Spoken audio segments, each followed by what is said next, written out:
Единственная в Кыргызстане женщина-претендент на пост главы государства официально зарегистрирована кандидатом в президенты.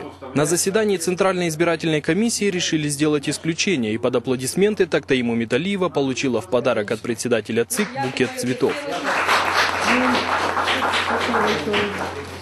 Из 22 кандидатов на пост президента, подавших документы в Центр избирком, на финишную прямую вышли 5. Они выполнили все требования, в том числе собрали необходимое количество подписей и сдали экзамен на знание государственного языка.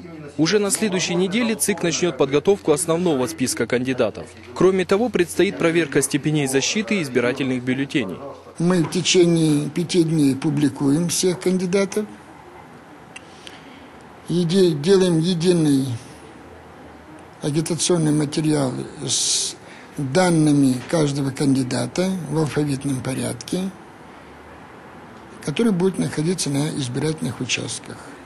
Окончательный список всех кандидатов в президенты будет известен 18 июня. Эксперты-почерковеды проверяют достоверность подписей, собранных в поддержку общественного деятеля Нурлана Мотуева, последнего кандидата, по которому ЦИК еще не принял решение.